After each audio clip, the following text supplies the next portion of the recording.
मांगेंगे और आवश्यक होगा वो दाता अवश्य देगा आपको। और हम मांगेंगे बकवाद, क्योंकि भक्ति के मार्ग में चल रहा व्यक्ति को एक पत्थर ठा के सिर पर फिर धरन लगे, उन्हें क्या कहेंगे? मूर्ख। समझदार तो ये कहेंगे क्यों सिर मारे, पत्थर में चल आगे न चलेंगे। तो कहने का भाव ये है कि जो आप अनावश्यक वस्तु मांगोगे, जो आपके ऊपर पत्थर के रूप में होगा और भक्ति में बाधा करेगा इस सफर में, तो दाता वो दे को ना चाहते, क्योंकि आपको आवश्यकता नहीं है उसकी, और हम उसकी आवश्यकता मान रहे क्योंकि हम बालक है।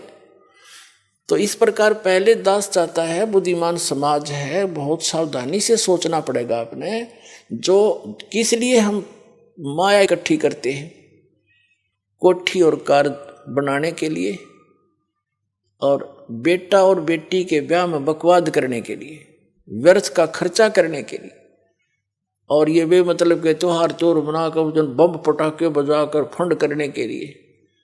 तो ये भक्ता के काम नहीं है। ना जाने काल की कर डारे, किस विध ढल जा पासावे, और जिनाते सरते मौत खुड़क दी उनानु केड़ा हंसावे। हमने नोट ऐसे डर के रहना पड़ेगा या ना जाने के बिजली गिर जा। जैसे विवाह करते हैं बच्चों का, उसमें 6 महीने पहले तो चिंता वाले घर वालों ने, बेटी बहनी हो, और लड़के वाले की कभी बराबर खर्च वाले हैं, तो सारा पंगा पा रहे हर तरह का। तो उसके लिए फिर कितना डीजे लाएंगे, हाँ, फिर बड़ी बड़ी बारात, और ये सारा काम बिगाड़ा नहीं फिल्मों ने। फिल्मों में देखा आपने, कोई सिंपल वे तो ब्याह होता, बकवाद करें सारी, बड़े बड़े राजे महाराजा की तरह आगे पाछे बैंड बाजते चलो, तुरु तुरु तुरु करते चले हैं, लंबे चौड़े लैंप लैंप ला के फंड कर रहे। ये ब्याह करो बकवाद, तुम जुलूस तो पहले काट दे बालका का। तो हमने इस विवाह को बहुत सिंपल वे से करना है, कोई विशेष व्यवस्था नहीं करनी। वैसे तो बुद्धिमान व्यक्ति कोशिश तो अभी कर रहे हैं कि भाई हम तो चुन्नी पे ले आए, लड़की को चुन्नी पे लावे, पर ठीक है, वो भी तो ब्याह है, वो कौन सा ब्याह को नहीं हुआ। अरे 36 बकवाद करके गाना और बजाना, घुटी लानी, फंड करना, डीजे नाचना, ये बकवाद तो नहीं करने। ना दहेज देना, हम दहेज देकर अपनी बेटी को कितने दिन सुखी कर सकते हैं? कुछ सोच कर देखो, कर सकते हो सुखी? बेमतलब का वो बकवाद और भागी निकम्मा बालक है, फिर नो लालच करें जहाँ उसने सतावा लड़की न कोर लिया, वो पीवा घुट्टी रो करते लाओ, बेचारी रो पीट के घर वाले दें, चल बस जाएगा बेटी का बसेगा भगवान ते, और उससे हमने दूर कर रखी, तो वो तो फिर कर्म में बसेंगे जिसे उसके है। हम सबसे पहले वो धन देंगे अपनी बेटी को जो कभी खर्च नहीं होगा, और हर समय उसका साथ रहेगा, सारी आपदाओं को टालेगा, और 2 रोटी समय पर देगा। ऐसे हम अपने बेटे को इस मार्ग पर लगाएंगे, वो अपने पर निर्भर होगा, भगवान पर विश्वासी होगा, और ज्ञान होगा कि आज मैं दहेज लूंगा, कल इसका गधा बन कर दूंगा, क्या फायदा लेने का। तुमने उस दरगाह का मैल नहीं देखा, और धर्मराज के तिल तिल का लेखा। जब हम जब इस ज्ञान से परिचित हो जाएंगे, तभी तो हम वहां सतलोक जा सकेंगे, तब से हमारी इच्छा हटेगी यहाँ से। अब जैसे आपको बार बार हम बता। नमस्कार जी। ससाब जी। क्या नाम है आपका? मेरा नाम सरिता कोरोटानिया है। सरिता जी, आप कहाँ से आए हो?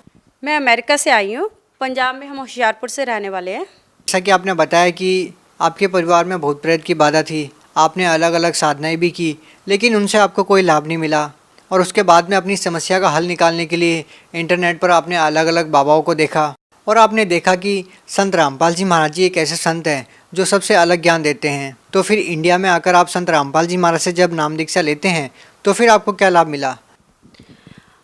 जब मैंने गुरुजी से नाम लिया, सबसे पहले तो मुझे स्ट्रेस बहुत रहता था, और भूत प्रेत की प्रॉब्लम होने की वजह से मैं बहुत अंदर से टूटी हुई थी, मुझे अकेलापन लगता था। और जब मैंने गुरुजी को देखा तो मुझे कोई अपना मिल गया, और मुझे अपने सदगुरु मिल गए, और मेरे को गुरुजी ने आशीर्वाद दिया। मेरे जो स्ट्रेस था, जो भी मेरी दुख तकलीफ़ें थी, सब चली गई, और मैं नॉर्मल हो गई, मेरी नॉर्मल लाइफ हो गई। और लाभ हुए थे, जब मैं इंडिया से वापस घर आई, तो घर आके मैंने जोत करनी शुरू की। जो घर में हमारे डर लगता था और जो भूत प्रेत का ऐसे लगता था कि हाँ भाई कोई भूत प्रेत है, वो सब चले गए। घर मेरे को बिल्कुल क्लीन लग रहा था और मेरे हस्बैंड शांत थे, पीसफुल थे और इन्होंने बिल्कुल लड़ाई मतलब कम कर दी और हमारे घर में जो टेंशनें थी वो बिल्कुल कम हो गई, नॉर्मल हो गई और कोई सारी दुनियादारी की पूजाएं हमने बंद कर दी और बस गुरु रामपाल महाराज जी के नाम की जोत करनी शुरू कर दी। पूरी फैमिली बहुत सुखी है, खुश है, पीसफुल है और सबसे बड़ी बात है कि जिसको दुनिया में ही भगवान मिल जाए गुरु के रूप में, उससे ज़्यादा क्या सुख हो और क्या सुख हो सकता है। जी धन्यवाद। ससैब।